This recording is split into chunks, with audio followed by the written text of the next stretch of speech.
There is a theme in my life that is one of my greatest blessings, and that is the people that I have had the opportunity to meet. Relationships and friendships, to me, really allow one to thrive at all walks of life.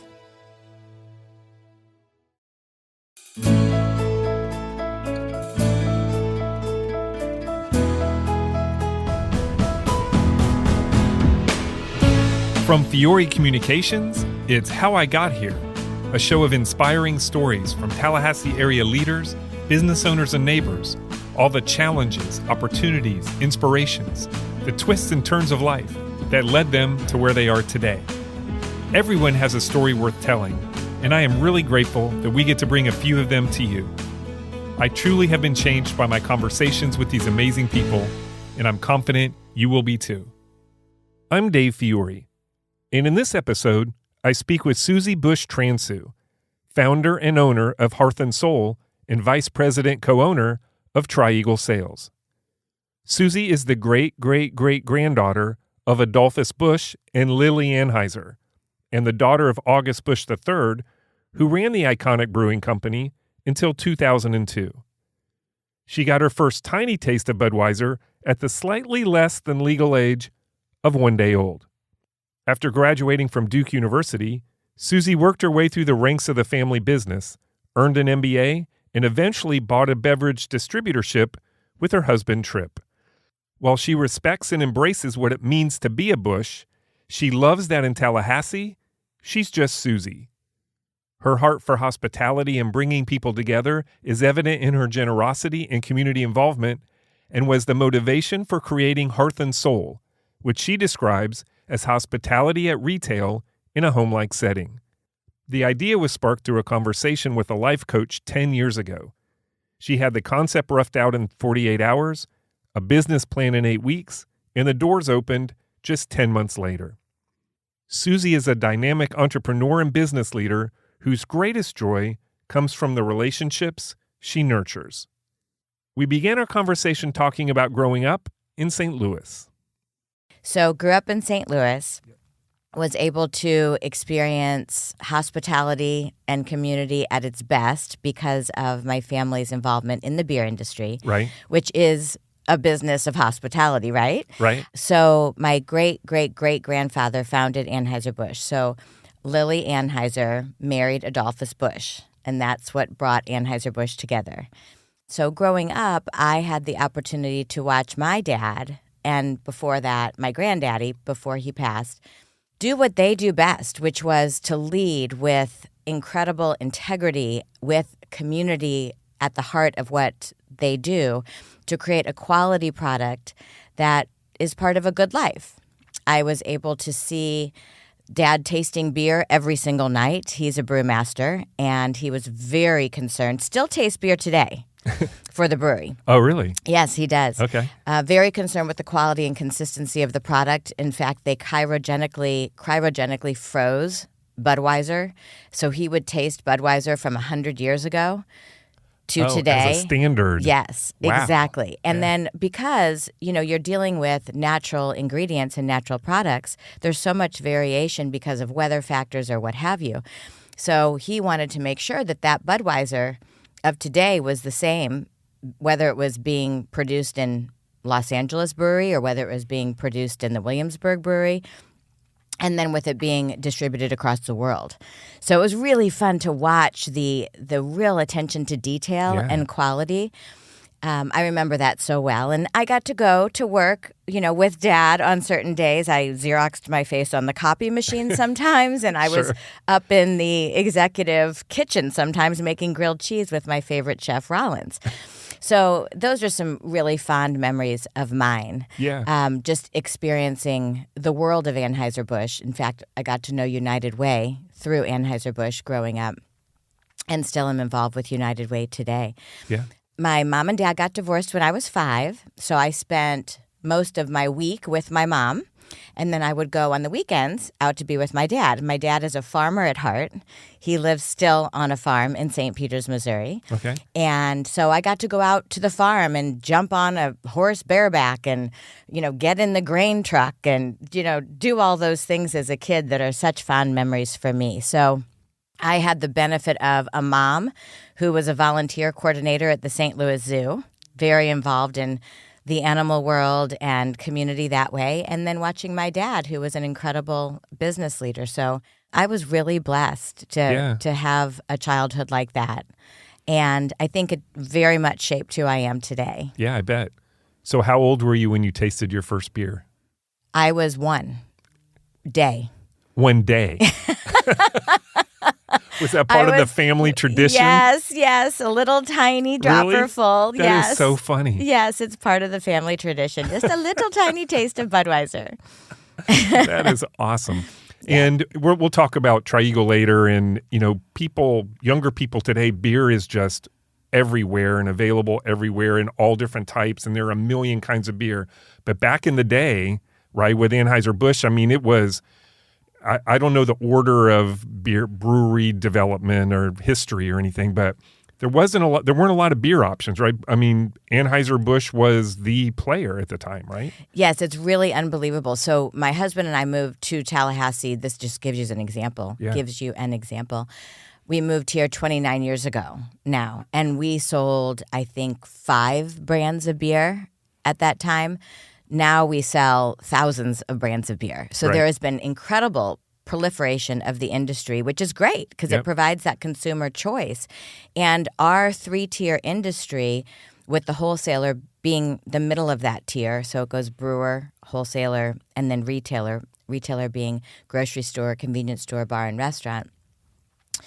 That middle tier allows for an effective and efficient distribution of a wide variety of products. Right. Because if you're a small, tiny craft brand, it's really hard for you to go to market and buy all the capital and do all that you need to do. But if you have a wholesaler network that can help you do that, you can see the difference when you look on a shelf between beer and soda and the varieties that are there. So it's really a great change in the industry, in my opinion, because it allows for consumer choice. And because we want to be the go-to beverage expert for our community at Tri-Eagle, we have had the great opportunity to bring on incredible brands that we bring to the marketplace. Yeah, that's awesome. We talked about your childhood and kind of your split kind of city life with your dad and farm life with your mom. Well, actually, the opposite. Oh, the opposite. City life with mom, farm life with dad. Oh, okay. Dad's the farmer at heart. Right. Okay. Mom was in town, and I lived in town and went to school in town in St. Louis. So the time with your dad, he worked at the brewery. Ran the brewery. Yes. But lived on the farm. Yes. Okay. So what kind of stuff did you do on the farm? Did you have regular chores, or what was life like on the farm? Well, literally, we would be combining either soybean or corn, and I would jump in the truck and ride to the silo. It was really just like traditional farm life. I had a pony. I never competed with horseback riding. My daughter has an incredible talent in that regard. I just had a retired pony that lived on the farm, so I would take care of that pony and ride the pony, and I just loved jumping on bareback. And I was only there on the weekends. And so I really just spent great time with Dad. I learned about his love of hunting.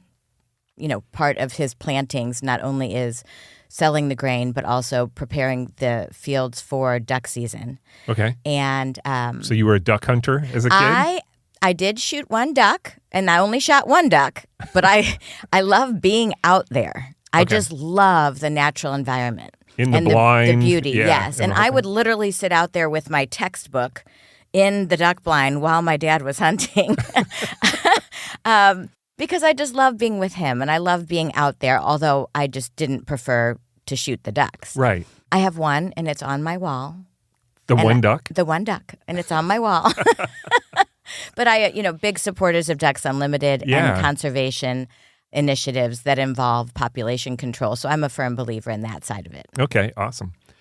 Talk about your high school years and growing up, and were you a good student? Were you involved in activities? Kind of what was Susie like in high school? Well, Susie in high school, I went to an all-girls private school, very sheltered girl, and have incredible girlfriends from those years to this day. Yeah. I'm very grateful for that opportunity. The school was called Mary Institute at the time. Now that school has merged with the neighboring boys' school, Country Day. I was a cheerleader for Country Day. Okay. And again, just had incredible friendships. There is a theme in my life that is one of my greatest blessings, and that is the people that I have had the opportunity to meet. Relationships and friendships, to me, really allow one to thrive at all walks of life. And that certainly is true of my high school years and those girlfriends that are still with me today, and the guys, too, that were a big part of my world, whether it be cheering, whether it be studying together. I was a good student. I studied a lot. Yeah. I was not the one that could just hear it one time and remember it. I had to write it down 3 times. But school and achievement was important to me. Right.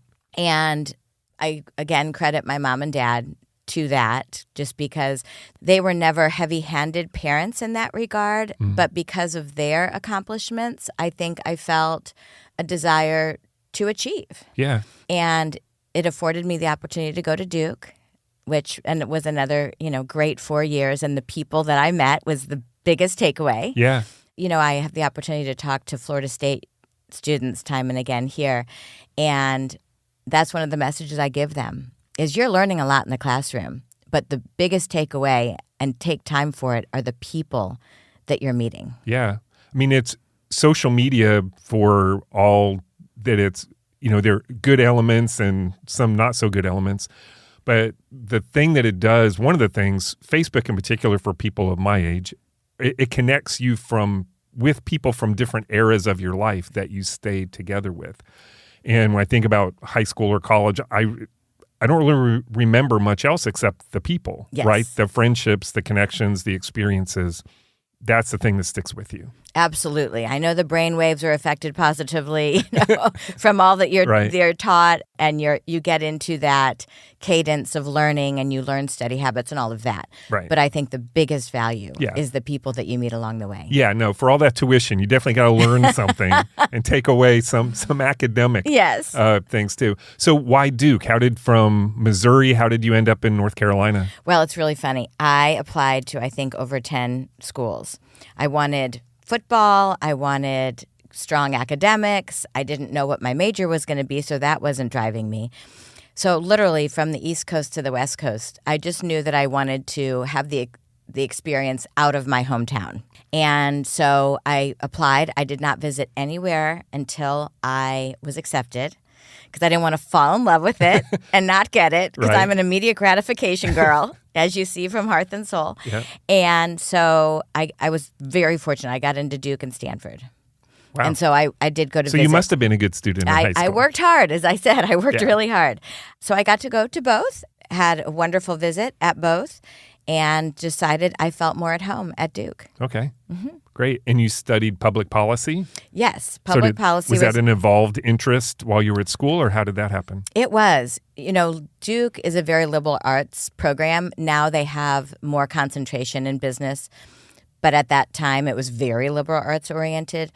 And so I really was attracted to that major because of, it was, you studied economics, you studied public policy, and really the decision-making analysis is what was most intriguing to me about that. The whole probability theory and building the decision trees, that's what I remember most about it, and I still use that today.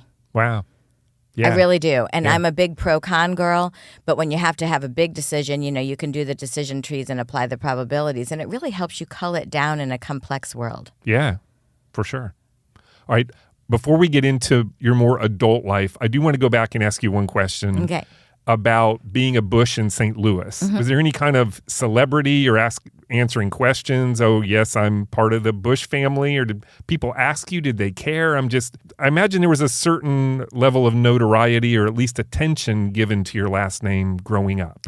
I think there is a healthy amount of respect, certainly, for the family and what the family has achieved and the impact that Anheuser-Busch has had on the community. Mm-hmm. And I was really proud to be a part of that. It definitely gave me a higher sense of responsibility to do the right thing. Yeah, kind of upholding the family name. Absolutely. Yeah, but that's a good thing. For high sure, expectations are good. And so I did have very high expectations placed on me by others and of myself.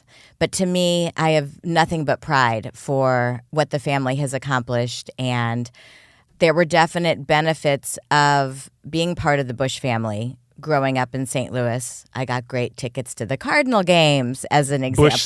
Busch Stadium, right. And I still love going back to St. Louis and going to the Cardinal games today. My mom was a huge fan over the years. And, of course, I remember the World Series where my granddad and he was on the Clydesdale hitch. And, I mean, really great memories. Yeah. So definitely being part of this family has afforded me benefits. It also has afforded me a responsibility and I guess just a certain dedication to doing what's right and upholding the family name. Right. Because, as you moved around the country and ended up in Tallahassee, there's a connection and maybe a curiosity and I know that name, but I just imagined it was different in St. Louis. Like the home of it all absolutely. would be a different thing. No question about it. And that's one of the things I absolutely love about Tallahassee, because Tripp and I got to come to Tallahassee as Susie and Tripp, Transou. Yeah. So we got to establish our own reputation, our own name, our own pride, our own business. Now, of course, because we bought a beer business, that my background came to be known. Right. You didn't become insurance salesman or something. No, right. Exactly. But again, people got to know us as Susie and Tripp. And then our children, too, were Tripp, Teddy, and Sophie Transou. Right. And I think that's really important in terms of who they are today. Yeah. So it's kind of a nice balance there, right, between the pride in the family heritage and all that family did to help build our country and the great institution it is, but then also your own identity and your own family and absolutely. Yeah. And one of my dad's key principles is humility. Always be humble. And the Tim McGraw song "Humble and Kind." Right. Yeah. Whenever I hear that, it reminds me of my dad. And that is a common theme throughout our family that has stuck with us, and we've tried to instill in our children as well. Yeah, that's great. All right, so as you were finishing up at Duke, what were your plans? Did you know what you wanted to do after graduation? So it was really interesting. I love the beer business. Again, grown up with it all of my life. But first of all, I didn't want to assume that I just was going to get a job at Anheuser-Busch. And second of all, I wanted to make sure that if that was the choice of where I was going to go with my career, that that's what I really wanted because of the family background. Right, yeah. So I worked in different industries during the college summers. So I had a public relations job in Washington, D.C. I had an advertising job in Chicago. I worked at the Civic Center doing eventing. And so when I graduated from Duke with those experiences under my belt, I thought, you know what? I do want to get involved in the beer business. So I started frontline as a sales rep, $16,000. That was the salary at that time, annual salary. Yeah. And went through a training program. And I still see some of those friends today that when I go to an Anheuser-Busch convention, they're still there and they've grown and gone their different paths within the industry as well. So I went and I worked in sales for a year, traveling to various wholesalers in my region that sold Anheuser-Busch products. And my job was to go and support them, promote the products throughout that region. I got my first dog at a bar in Omaha, Nebraska, doing the two-step. Your first dog? My first dog. His name was Brew, and I met a guy at a bar, and he had just had this litter of puppies. And I brought that dog home on the plane with me the next day. But anyway, That's great memories. And the Anheuser-Busch family of wholesalers, which are primarily independently owned family businesses like ours, is an incredible friendship network across this country. So anywhere that we go, we have a built-in friend. And we see those folks twice or three times a year at company meetings. Yeah. So it's really fun to run into the Omaha, Nebraska distributor and talk about brew, Yeah. Anyway, in sales for a year and then in brand management.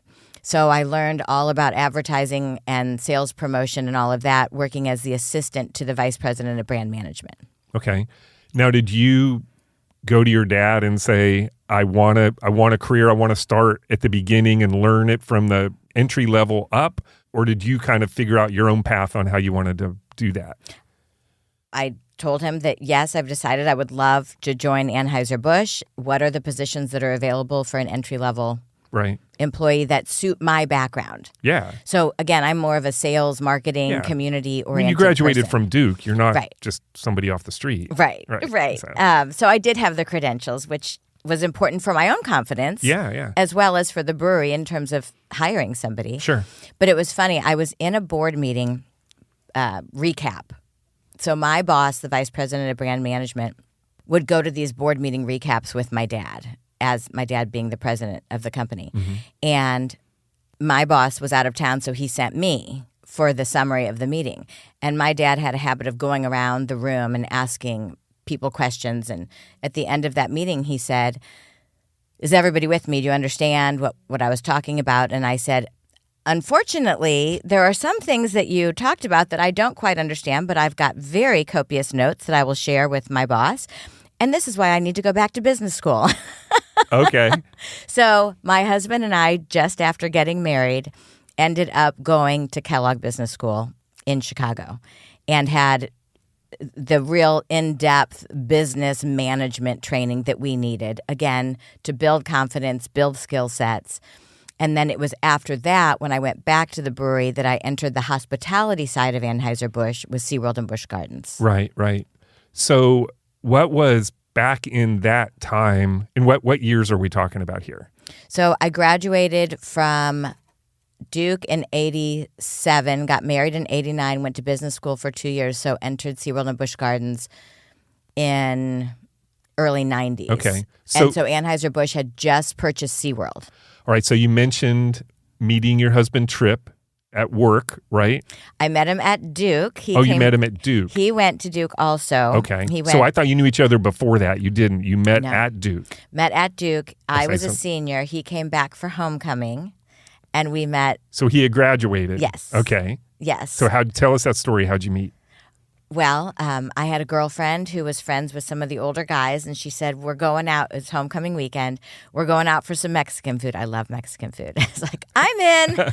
And we met that night, and that was it. He lived in Fort Myers, Florida, worked for Ferguson Enterprise, plumbing wholesale. Yeah. And that was his first experience in the wholesale world, actually.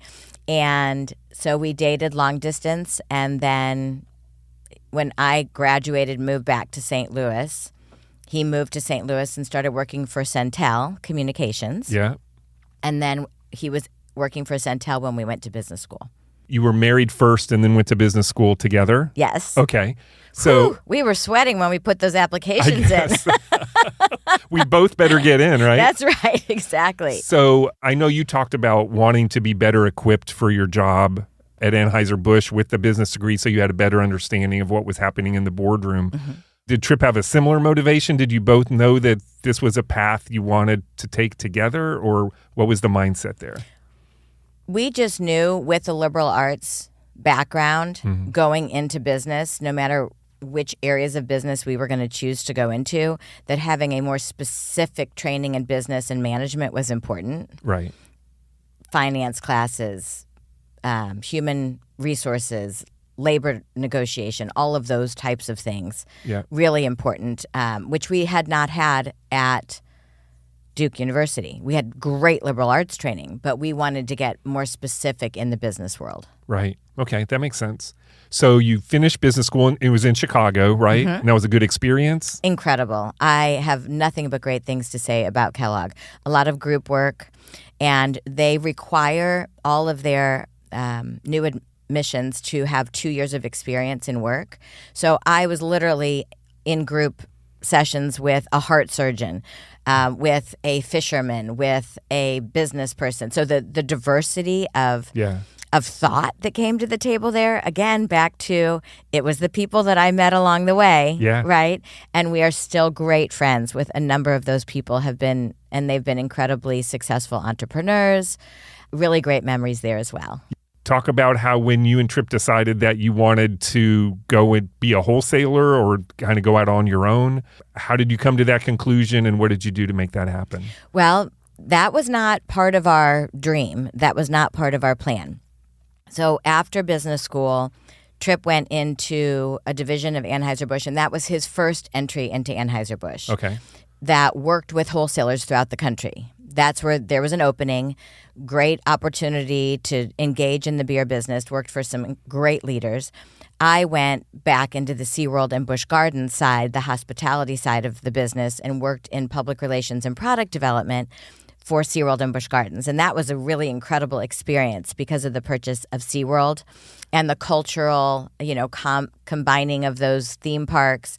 So let me interrupt you. So yes. you talked about the kind of overall theme of Anheuser-Busch about celebrating the kind of life. It's hospitality. Right, I guess is the best word. Mm-hmm. So branching off into theme parks, of course, Busch Gardens, that makes sense. So I don't know what really any of the history of Busch Gardens. It was started by my grandfather, Gussie Busch, in Los Angeles as an adjacency to the brewery. Okay. My granddad loved animals. Loved animals. And so it was his way of expanding the hospitality of Anheuser-Busch. And as you will probably remember, when you used to go to the theme parks over the year, you got to sample beer. You got to go through the brewery. You got to see the Clydesdales, mm-hmm. which were a huge, and still are a huge symbol of teamwork and pulling together and attention to detail. And so those theme parks were an opportunity to share the important conservation messages that my grandfather believed so strongly in, as well as extend the hospitality of Anheuser-Busch. And we'll be right back. How I Got Here is sponsored by Barano Heating and Air Conditioning in Tallahassee. I've been friends with Patrick Barano since we met in a chamber leads group about 15 years ago. I'll admit that I pursued him pretty hard to be his marketing firm and eventually won him over. And the reason I wanted to work with him is that I was already a customer, and I knew what kind of company he and his father before him had built. He cares about his customers, he cares about his team, and he cares about this community.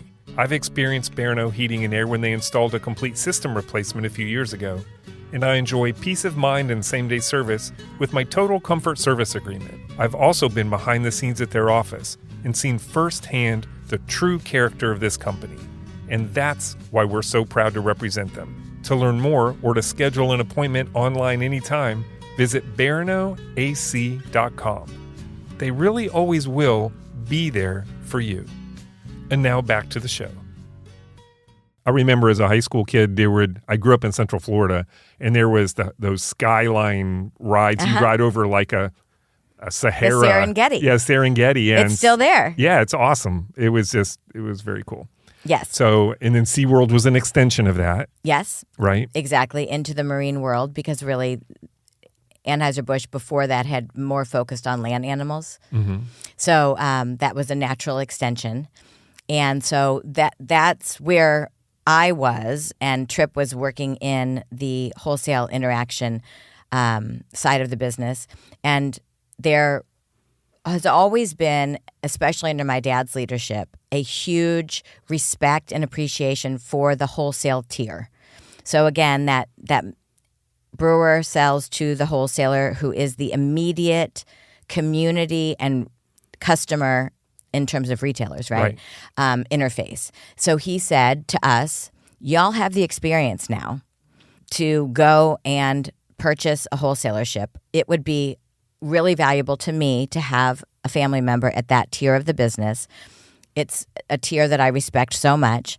And looking at your lifestyle right now, I had one child and another on the way, and we were traveling 3 weeks out of a month. Mm. My husband and I were passing each other in airports, Yeah. And he said, I think this would be a good lifestyle for you, and it would bring value to me if you're willing to put your money where your mouth is.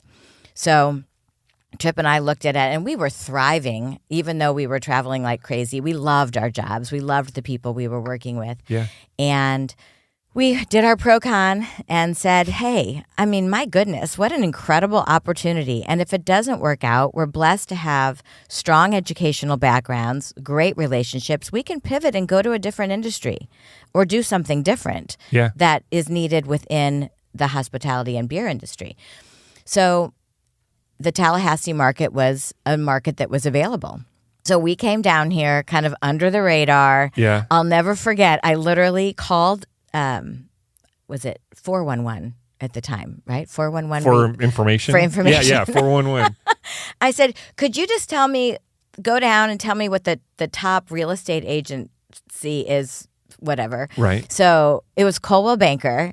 So they gave me the phone number. I called the line. A wonderful woman named Jan Ripito answered the phone because she was doing the Right. desk work that day. Anyway, Jan ended up being our real estate agent down the road. And I just cold called and said, hey, I'm looking at the market. I really can't tell you much about myself because we're not sure about this yet. And could you tell me different places to drive around and look around? And she was super, super hospitable. That was my first experience with Tallahassee, Nice. Just welcoming. And again, long story short, I had been in Tallahassee only one time before.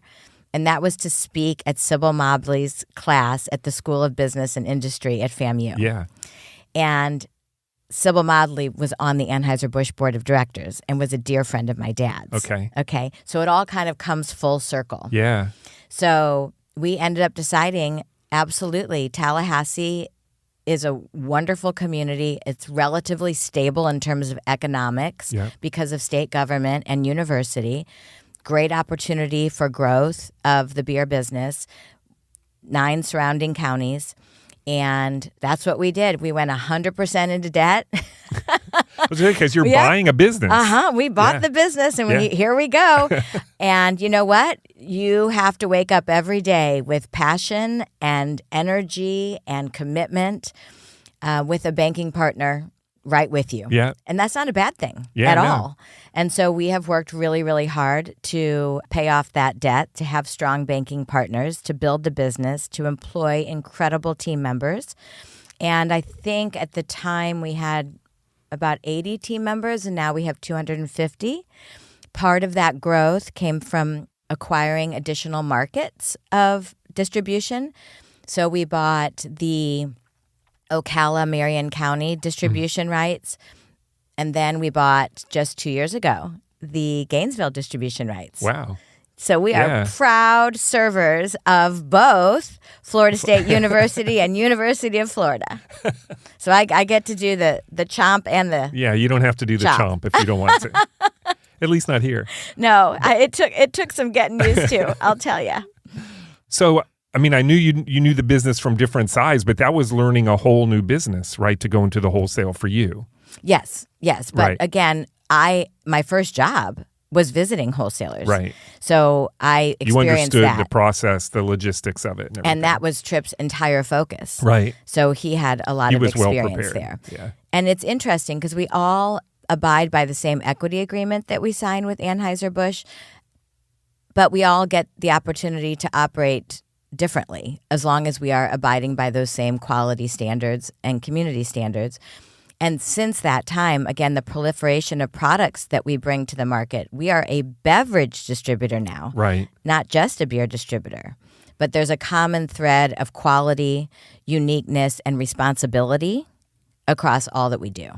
So you can take advantage of local brewers. You can make it regional. It's not cookie cutter, even with the 3 that you own. Oh, right? Absolutely. Yeah. We distribute Proof, Oyster City, Yuengling, a lot of different brands. While Anheuser-Busch is still our primary supplier partner, and we're very proud of that. You're not going to find any Miller Lite on your trucks. No Miller Lite on our trucks.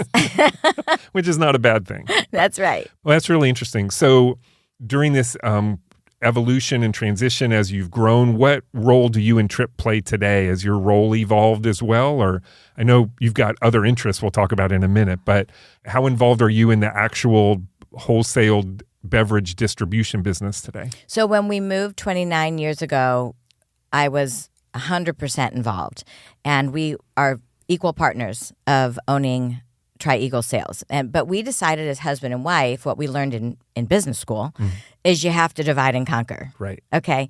Certainly I wouldn't write his papers for him. No, that wouldn't or be even right. type them. No. But, all kidding aside, we really sat down to say, what are your core strengths? What are my core strengths? Let's divide and conquer so we're not stepping on each other and we're supporting each other. Yeah. So we always divided it that way, where I was community, marketing, and strategy, and he is finance, sales, operations oriented, if you will. Mm-hmm. And so it really wasn't until 10 years ago, with the advent of Hearth and Soul coming to me, and it's a funny story that we'll get into that, Yeah. that changed. That was always my key area of focus. Okay. All right. Speaking of 10 years ago, I understand you went to a friend's birthday party. Yes, this is crazy. And were struck with an idea. Yes. So again, back to friendship. Yeah. The common very thread. Common theme. Yeah. Very common theme. So two of my best friends, Andrea and Sue, that I went to Duke with, had a 50th birthday retreat, and it was up at one of their homes in Georgia. So most of these girlfriends are from the Northeast. So they flew into Jacksonville, and I drove over. And I got off the plane. I was waiting for them, and there was this one woman that I hadn't seen or met before. And I said, well, who's that? And she was a little bit older than the rest, probably 65 at the time. And they said, oh, that's Reverend Catherine. I said, well, who's Reverend Catherine? And Sue said, she is a life coach that has been involved with various members of my family over the years. And we thought it'd be really nice as a thank you for coming to our birthday weekend that everybody gets to sit with Reverend Catherine for an hour. And I thought, what is this, like a palm reader? Or, what's going on here? Anyway, it was an incredible opportunity. She has this just intuition about people. Mm-hmm. And so in my 1 hour of visiting with Reverend Catherine, she could see the things I love and the things that I guess I contribute to this world coming together. At the end of my hour, she said, I see a place called the kitchen. I see a storefront in your future. And I thought to myself, well, I can't own a restaurant because that would be competing with my customers. Right. And literally within 48 hours, Hearth and Soul was born. Hearth, symbol of the home. Soul, filled with things and experiences that feed the soul, bring community together. Home-like setting. And I went home, built a storyboard of, tore through magazines and built a storyboard that showed this concept so I could pitch it to other people and what was in my mind. Developed a P&L, a 5-year business plan 2 months after that. And we opened the doors in Tallahassee 10 months later. Yeah. When I saw that is crazy. It's crazy. Yeah. It's so crazy. But here we are 9 years later. So 10 years from the inception of the idea, 9 years in operating. And I get to go back there today. The holidays are one of our favorite times of the year. And we are just about connecting with friends to make their day. That is our mission. Yeah. So describe I don't even want to say a store because I know it's more than a store. The venue, I guess. Yes. So it is hospitality yes. at retail in a home-like setting. So you come into kind of the grand foyer, if you will. There's a mud room with kids and pets items. There's a women's closet, a men's closet, a little bed and bath nook. And then you walk to the right and you see a large kitchen counter with kitchen provisions and entertaining items, as well as a dining table that represents the dining room for those that love to entertain. Mm-hmm. There's a family room for those that just want to relax or are inspired or need interior design work, because we do that as well. Yeah. Library for those that love to read, and a patio. So all of that is such a natural setting for eventing.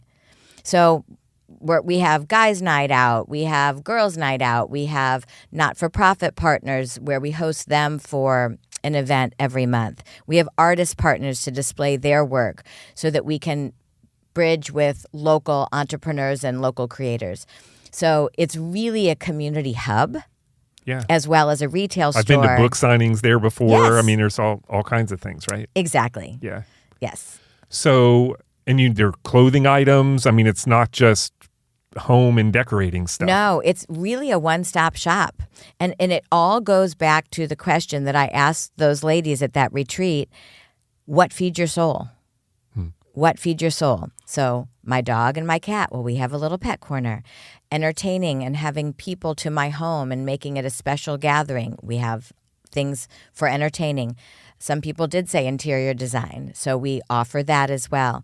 Some people were very simple to say, a candle burning by my bathtub while I'm reading a book, just simple little things, or that little piece of jewelry, that little something that gives me confidence. I touch it throughout the day, or the outfit that I can wear over and over again that is my go-to, that again gives me that confidence. Yeah. We want to inspire people and give people confidence and take the hassle out of various aspects of our lives as best as we can. Right.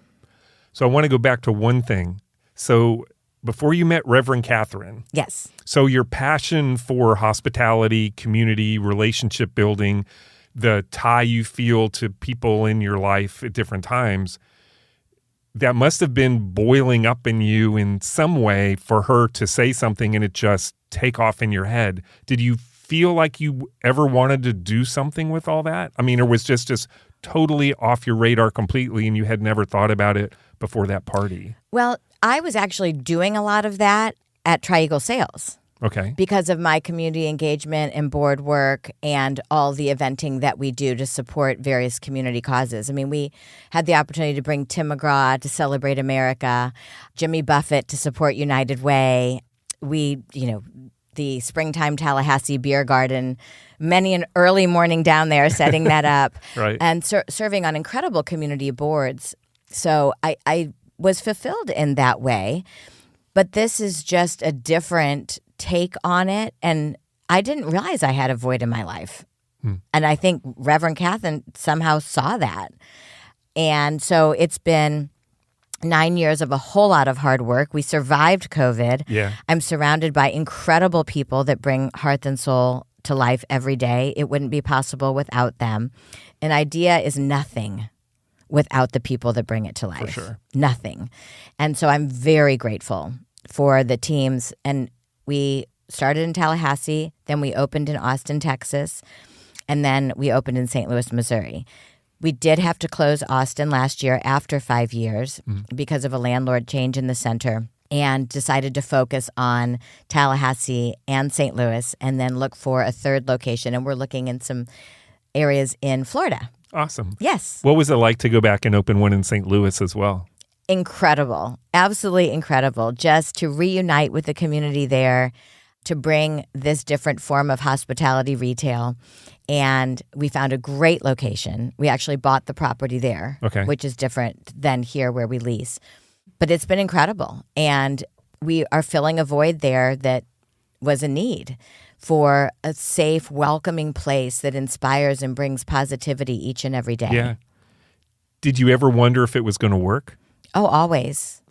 You do your best job to do your homework. Am I crazy? Or you got it. There's risk. There's risk, but measured risk. Yeah. With a lot of homework. Yeah. So we're very, very grateful. Both stores are doing very well. This year was harder because, as all election years are difficult for retail. But we're excited about, again, wrapping up the year strong and then seeing what 2025 will bring. What's been your biggest surprise about opening Hearth and Soul, as far as, I don't know, what you thought would maybe work or didn't work, or the reception to it, or has anything surprised you about the process? I guess not surprised, more inspired me to continue. And that is the notes and the comments that we get that we change people's lives. And it's really that comes from people that didn't have a place to connect. And literally a note that says, you have made a huge difference in my life. I feel that I have a place that I can go and be respected, be included. That's so important. Yeah. So important. And then just the appreciation for, in this hectic world in which we live and stressful world in which we live, positivity every day, and the ability to get it all done in one place. Yeah. And especially when you're dealing with cities where there's more traffic, that one-stop shop nature. And e-commerce is very convenient, but you can't touch it and feel it and smell it, and you have to deal with the hassle of the returns. Right. Whereas at Hearth, when you're there, you fall in love with it and you know you want it, and you don't have to deal with that. And I would imagine it's more of, rather than looking through a list of things and saying, I want that They walk into your store and are inspired and find things they would not have looked for themselves otherwise. Right. And we work really hard to have a unique curated collection, so you don't see the same things at Hearth and Soul that you see in a lot of other retail surrounding us. Right. And people have played that back again and again in terms of they appreciate it. Is it still fun for you? Oh, absolutely. That was another principle of my dad's. You got to have fun because you are at work more than you are at home. And I love work. I've always loved to work. And I'm so grateful for the support around me that enables me to do that. Right. Right. So the impact you've had on the community is not just through your businesses, but as you mentioned, you also have served on a number of boards and you've been very charitable in your giving back to the community. Why is that important to you? Why have you and Tripp made that such an important thing for you to do? I learned that growing up. And it was just a natural part of my family and our life and what I saw Anheuser Busch do for the St. Louis community. So I know if you are a successful business owner, it is your responsibility to give back. And it's not just the right thing to do. It's also good for business to be engaged because a thriving community supports the businesses that choose to own and operate there, right? Right. So, you've got to have a strong downtown. You've got to have strong growth, balanced growth. Something I so appreciate about Tallahassee is the ecotourism and the beautiful environment in which we live. So you want to have balanced growth, but you have to have businesses in order for communities to thrive. Yeah. Yeah. Great. All right. So, Susie, looking back, what is the one thing or person that has changed or altered the trajectory of your life to this point? My mom and dad, who taught me key principles and were incredible role models. My husband, who has been just an anchor of support through all of my craziness. Can you imagine this man? First, I call him from Omaha. I'm bringing a dog home. I met a guy at a bar. And then, I'm sure he had a couple questions about that, I would think. Exactly. And then, calling him from the birthday retreat. Okay, so I met with this woman, Reverend Catherine. She said I had a void to fill in my life. What do you think? He deals with my craziness. We have a really, really great relationship. And then, of course, being a mother to 3 incredible children and now having a grandson, that shapes you every single day. And I am not saying that all of this in my life has been easy. We all have challenges. Nobody's life is pure roses. You have to have the network and the support to get through the tough times. And we, in our family, whether it be through our businesses or through personal relationships, we want to be able to support others like we've been supported through those tough times. Yeah, that's great. All right, final question. Yes. The podcast is named How I Got Here. Yes. So we've talked about how you got to this point in your life. Where do you think here might be for you in 3 to 5 years? 3 to 5 years, I would say continuing to support from kind of a strategy standpoint the beer business, because I am not as day-to-day involved in that, but I support my husband, my son, and the leadership team there when they need me, kind of a sounding board because I'm not in the trees. I can see it from a different perspective. And then continuing to grow Hearth and Soul. Yeah. Getting ready to sign the next lease on the property here, looking at locations in Ponte Vedra and Ocala potentially, and we're also looking at Tampa, and building the website side of our business and supporting the team, growing the team with personal and professional growth. Okay. Yeah. That's it. And spending more time at St. George Island. Yeah, for sure. Yes, my favorite beach area. Thanks for listening to the show. You can subscribe at Apple Podcast, Spotify, or wherever you get your podcasts. And while you're there, please leave us a review. It really does make a difference. Thanks to my amazing staff at Fiore Communications, who pick up the slack while I'm working on these podcasts, and to Troy Bloom for composing our theme music. You can hear more of Troy's creations on Facebook and Instagram at Troy Bloom Music. To connect with the podcast or suggest a future guest, follow us on social media or email us at podcast@fiorecommunications.com.